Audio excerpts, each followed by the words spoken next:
Ce programme est financé par les amis et partenaires du ministère de Joyce Meyer. Nous devons toujours choisir. Vais-je marcher dans la foi ou vais-je marcher dans la peur? Je vais marcher avec foi ou selon ce que je ressens.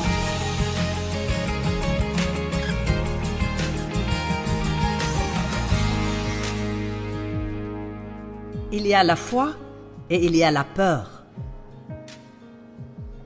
La peur se présente comme un sentiment.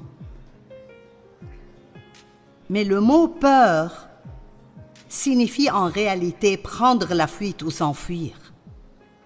Et vous pouvez ressentir de la peur sans avoir peur. Maintenant, pensez-y un peu. Vous pouvez ressentir la peur et pourtant ne pas avoir peur. Écoutez-moi, voici la décision que je veux que vous compreniez ce week-end. Tout l'argent que nous dépensons pour venir ici, les offrandes que nous recevons ne servent pas à payer pour ces conférences. Elles servent exactement ce que nous vous disons. Elles servent toutes dans le service. Si vous preniez cette décision ce week-end, si Dieu peut m'utiliser pour vous aider à prendre cette décision, ça en vaudra la peine.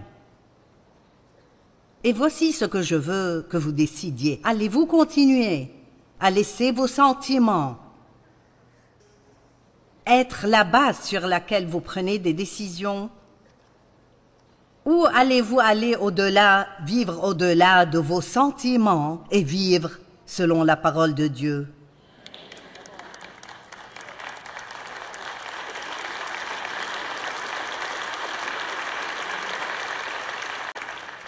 Je ressens et je ne ressens pas.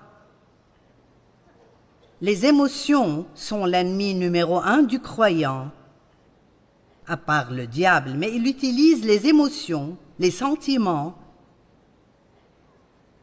soit pour nous empêcher de faire ce qui est bon, soit pour nous amener à faire ce qui est mauvais. Qui est d'accord que les sentiments vous gênent beaucoup? Et les sentiments non contrôlés peuvent vous amener à prendre beaucoup de mauvaises décisions. Et vous faites des choses à cause de ces sentiments que vous regretterez ensuite pendant de nombreuses années. Vous savez, une mauvaise décision, si elle est suffisamment importante, peut changer toute votre vie. Amen. Il y a des forces opposées, la foi et la peur. La peur donne au diable accès à nos vies. La foi donne à Dieu accès à nos vies.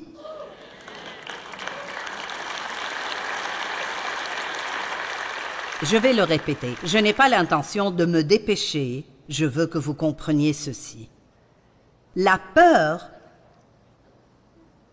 en fait, est par définition une fausse évidence qui semble réelle. La peur est ce qui donne au diable accès à votre vie. Il ment. Si nous le croyons, alors nous sommes trompés. C'est ce que ça veut dire, croire un mensonge. Mais ce qui est intéressant, c'est que même si ce que vous croyez n'est pas vrai, ça devient vrai pour vous. C'est un peu effrayant quand on y pense. J'ai appris beaucoup de vérités en 45 ans, mais je peux vous dire, ici en ce moment même, que j'apprends encore tous les jours et je crois probablement encore à des choses qui ne sont pas vraies. Mais elles sont vraies pour moi parce que je ne connais pas leur vérité. Je me demande combien de choses vous croyez sur vous-même qui ne sont pas vraies. Ou combien de choses vous croyez sur Dieu qui ne sont pas vraies. Dieu n'est pas la source de vos problèmes.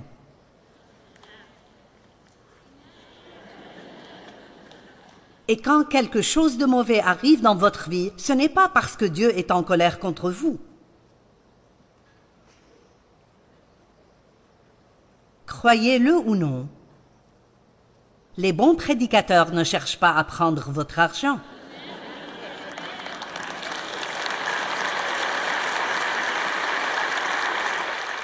Je trouve intéressant que les gens vous parlent d'argent partout où vous allez, et le seul endroit où vous vous fâchez, c'est à l'église.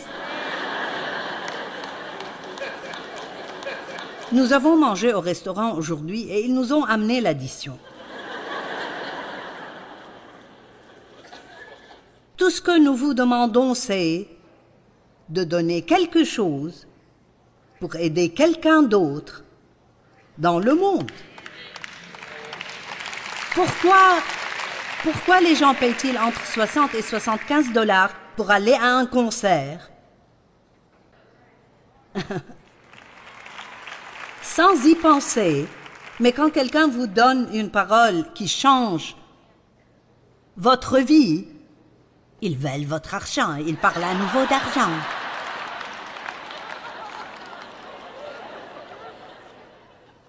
Ce n'est pas mon sujet, mais quelqu'un en a besoin. Parce que le diable vient et vous murmure ces choses à l'oreille, et vous le croyez. Je répète, à combien de mensonges pensez-vous croire? C'est vraiment effrayant quand on y pense. Vous voyez, comme on a abusé de moi, j'ai toujours pensé que j'aurais une vie de second degré. Je me souviens quand j'étais enfant et mon père abusait de moi sexuellement semaine après semaine. Je me souviens avoir pensé, eh bien, je n'aurai jamais une bonne vie. Peut-être une vie passable, mais je n'aurai jamais une bonne vie. Mais vous voyez, c'était un mensonge de Satan, parce que ce que Dieu m'a donné, c'est une vie meilleure.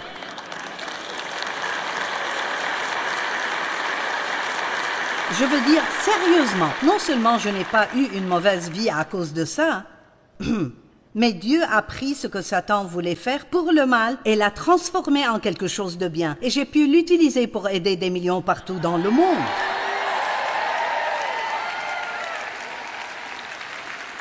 Le diable est un tel menteur, et nous ne devons pas l'oublier. La Bible dit que nous devons combattre le bon combat de la foi. Et parfois, vous devez rester ferme et vous accrocher à votre foi parce que tout ce que vous voyez semble ne pas fonctionner et tout ce que vous ressentez semble ne pas marcher. Et il nous arrive tellement de choses qui ne semblent pas être justes. Et la vie n'est pas juste, mais Dieu l'est. J'aime enseigner sur le caractère de Dieu. Et j'aime chaque aspect du caractère de Dieu, mais ma partie préférée, c'est que Dieu est juste.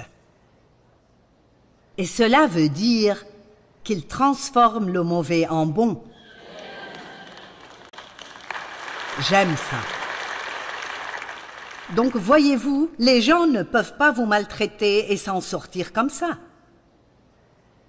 Pas si vous gérez ça à la manière de Dieu. Et si vous ne le gérez pas à la manière de Dieu, alors oui, ils peuvent vous faire du mal. Si quelqu'un vous fait du mal et vous passez votre vie à le détester, alors le diable obtient exactement ce qu'il voulait. Mais si vous leur pardonnez, peu importe ce que vous ressentez, et si vous priez pour eux,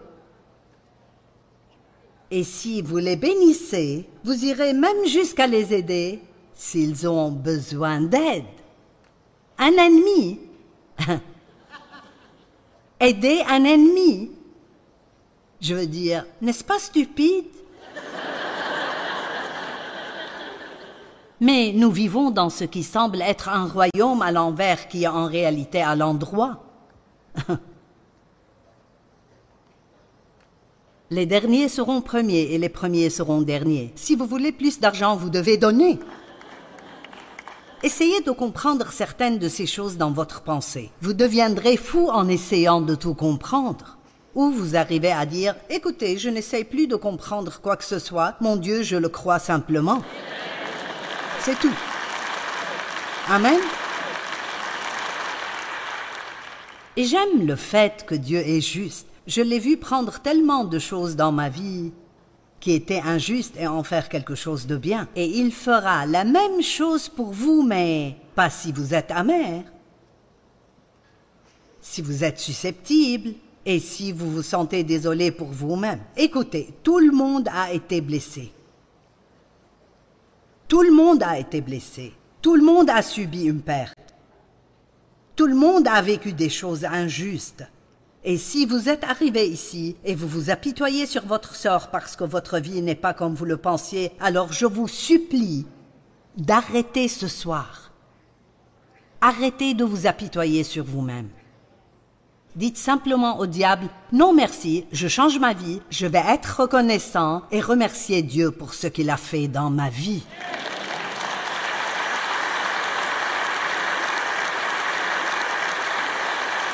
Or, la foi est extrêmement importante car la Bible dit que sans la foi, c'est impossible de plaire à Dieu. Waouh! Parce que quiconque vient à lui doit croire, que tout le monde dise croire. Ils doivent croire deux choses. Premièrement, que Dieu existe et deuxièmement, qu'il est bon et il récompense ceux qui le recherchent diligemment. Ne manquez pas ceci. Il ne récompense pas tout le monde. Ce n'est pas tout le monde qui fera l'expérience de la bonté de Dieu, mais ceux qui le recherchent avec diligence. Non seulement ceux qui le recherchent à Pâques et à Noël, mais ceux qui le recherchent avec diligence. Allez! Pas ceux qui cherchent Dieu juste en cas d'urgence. C'est incroyable comment, lorsque nous avons de gros problèmes, nous trouvons du temps pour Dieu.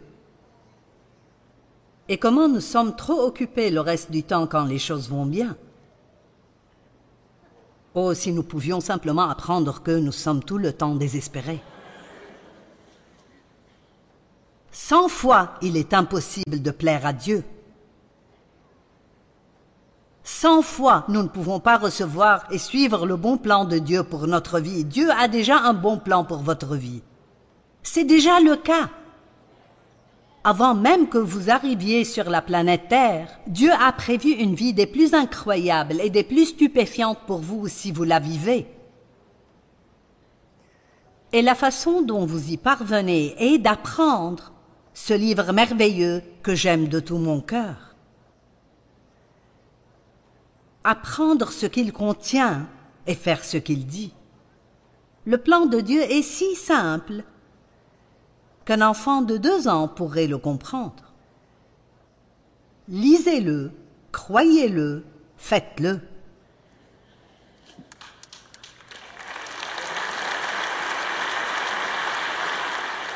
J'aime le chant qu'ils ont chanté ce soir. La voix de Dieu est meilleure. Mon Dieu, c'est tellement vrai. J'ai essayé à ma manière pendant si longtemps. Combien d'entre vous ont essayé à leur manière pendant longtemps? Certains le font encore.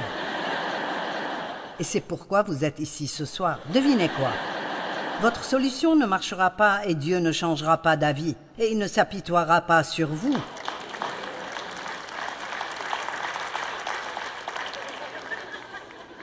Oh, allez, nous essayons de faire en sorte que Dieu ait pitié de nous.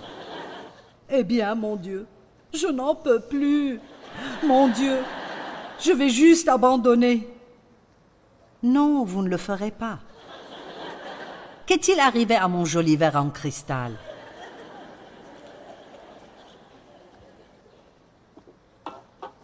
Je bois du thé très souvent avant les réunions. Ça me garde un peu la gorge claire. Mais quand je mets du rouge à lèvres sur le bord de la tasse et je bois, il y a ces petites lignes qui apparaissent. Alors, vous avez mon verre là-bas?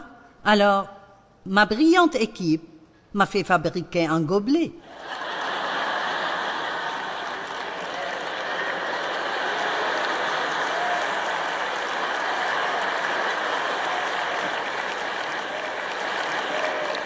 N'est-ce pas cool?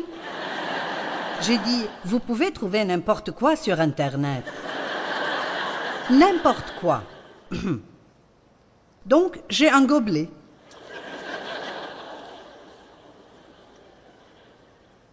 N'aimez-vous pas la parole? J'aime vraiment la parole de Dieu. La Bible dit de méditer la parole de Dieu. Dans Josué, il est écrit: « médite la parole jour et nuit pour agir avec fidélité, conformément à tout ce qui y est écrit, car c'est alors que tu mèneras tes projets avec succès et tu réussiras. Méditer la parole, c'est comme la mâcher. Si vous ne mâchez pas bien votre nourriture, vous n'en retirerez aucun élément nutritif. Mais plus vous le mâchez bien, plus vous le mâchez bien, plus vous obtenez non seulement la saveur, mais vous obtenez la nutrition. Et la parole est comme ça. La Bible dit que on utilisera pour vous la même mesure que celle dont vous vous serez servi pour l'étude de la vérité, et on y ajoutera pour vous qui écoutez. Je suis heureuse que vous soyez ici. Mais si vous partez et vous ne pensez plus à ce qui a été dit ce soir, cela ne vous fera pas beaucoup de bien. Et cela fait partie de notre problème. Nous allons nous asseoir quelque part et nous cherchons un prédicateur qui a fait tout le travail pour nous nourrir. Et nous devenons paresseux. Je suis heureuse que vous soyez là. Mais si vous dites, je vais faire l'une des deux choses suivantes, soit je viendrai t'écouter, soit je vais étudier moi-même, je vous dirai, restez à la maison, étudiez vous-même. Pourquoi? Parce que vous devez avoir une relation personnelle avec Dieu. Vous devez vous rapprocher de Dieu vous-même.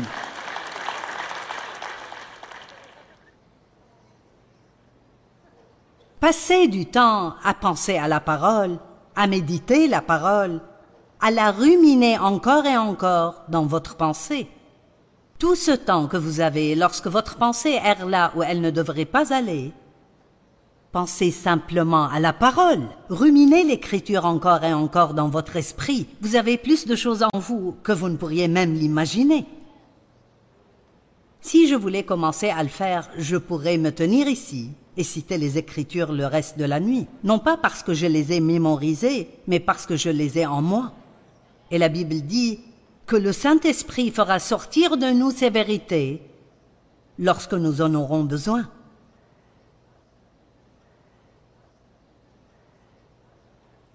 Dans Jean 6, 28 et 29, les disciples ont demandé à Jésus, et c'est une question que nous posons tous souvent, que devons-nous faire pour plaire à Dieu?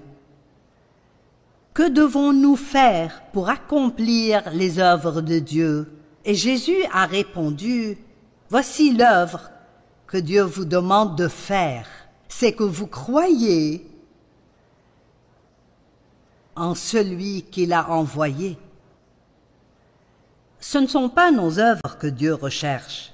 Il veut que nous le croyions, et si nous le croyons, nous ferons de bonnes œuvres. Mais c'est ici que la religion se trompe. Vous ne faites pas de bonnes œuvres pour que Dieu vous aime.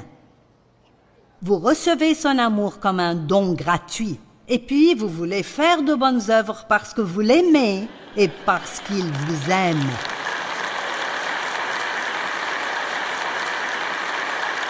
Et si vous n'apprenez jamais cela, alors vous passez tout votre temps peut-être à lutter pour faire de bonnes choses, mais la raison pour laquelle vous les faites n'est pas bonne, alors vous perdez votre récompense. Parce que si notre motivation n'est pas bonne, alors nous n'obtiendrons pas la récompense. Ce qui est important n'est pas ce que nous faisons, mais la raison pour laquelle nous le faisons. Amen. Êtes-vous venu ici juste pour voir à quoi je ressemble en personne?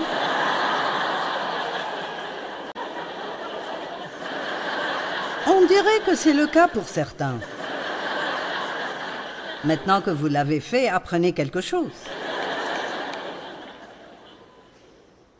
Si j'étais vous, je me ficherais de mes projets, je viendrais ici demain matin.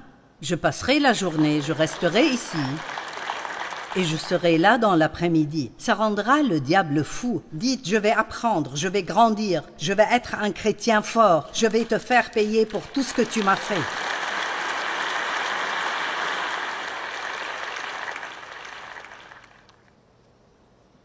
Vous dites, si seulement j'avais plus de foi. Laissez-moi vous dire, vouloir ne vous rapportera rien dans le royaume de Dieu. Le désir ne suffit pas, il faut que vous agissiez.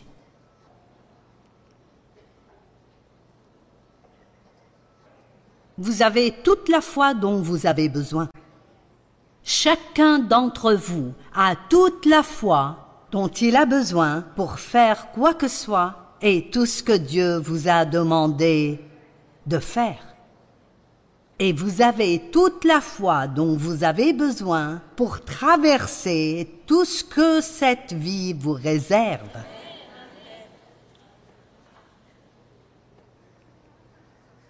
Je ne peux pas faire ça. Je ne peux pas faire ça. Oh, si, vous le pouvez. Vous vous surprendrez. C'est notre pensée qui nous arrête. Si vous croyez que vous le pouvez, vous le pouvez. De même si vous croyez que vous ne le pouvez pas. Par la grâce qui m'a été donnée, je dis à chacun de vous, Romains 12, 3, de ne pas avoir une trop haute opinion de lui-même, mais de garder des sentiments modestes, chacun selon la mesure de foi que Dieu a donnée à chacun de vous. Donc, ce qu'il dit ici, c'est que, quoi que vous puissiez faire, si vous pouvez faire une bonne chose, si vous avez un talent ou un don, ne pensez jamais que cela vous rend meilleur que quelqu'un d'autre, car la seule raison pour laquelle vous pouvez le faire, c'est que Dieu vous a donné la foi pour le faire. Et laissez-moi vous dire que l'humilité est l'une des vertus les plus difficiles à acquérir et l'une des plus importantes que nous puissions développer. Ne pensez pas que vous êtes meilleur que les autres. Ne méprisez pas les autres, ne jugez pas les autres de manière critique, ne regardez pas les gens en pensant « Eh bien, je ne ferai jamais ça ». Eh bien, c'est à ce moment-là que Dieu vous laissera tomber à plat ventre. Allez, nous ne prenons pas un dessert ce soir. Nous prenons ce qu'il faut pour grandir. Amen. Et vous le voulez, vous voulez grandir. Le dessert a bon goût, mais il vous rendra malade si c'est tout ce que vous avez. Nous avons assez de foi pour faire tout ce que Dieu veut que nous fassions. Croyez-vous ceci, que vous avez en ce moment même assez de foi pour faire tout ce que Dieu veut que vous fassiez?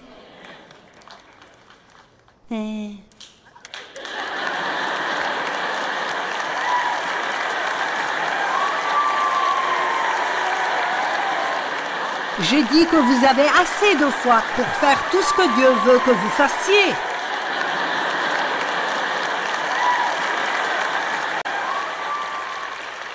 J'ai vécu l'enfer quand j'étais petite. Vous voulez vous venger du diable pour tout ce qu'il vous a fait? Eh bien, commencez à être bon envers autant de personnes que possible. Bénissez tous ceux que vous rencontrez. Apprenez la parole et obéissez-y. Amen.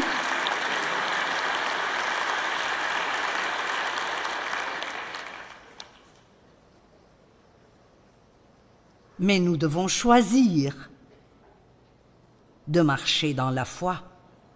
La Bible dit « marcher dans la foi ». Et marcher, ce n'est qu'un groupe de différents pas mis ensemble. Et donc, pour moi, ce sont comme des choix. Nous devons toujours choisir. Vais-je marcher dans la foi ou vais-je marcher dans la peur? Je vais marcher avec foi ou selon ce que je ressens? La foi, c'est la ferme assurance des choses qu'on espère, la démonstration de celles qu'on ne voit pas. Quand je les vois, je n'ai plus besoin de foi. La foi est l'étape entre les deux. Marc 11, 24 dit que tout ce que vous demandez, croyez que vous le recevez et vous l'obtiendrez. Mais il ne vous dit pas quand vous l'aurez. Ah, Dieu est intelligent. C'est l'écriture la plus merveilleuse quand vous la comprenez. Croyez que vous l'avez reçue, même si vous ne pouvez pas le voir, ça m'appartient. Je le crois. Chaque fois que le diable essaye de vous dire que vous n'y arriverez pas, dites-lui « si, ça viendra ». Ça viendra. Dieu est fidèle.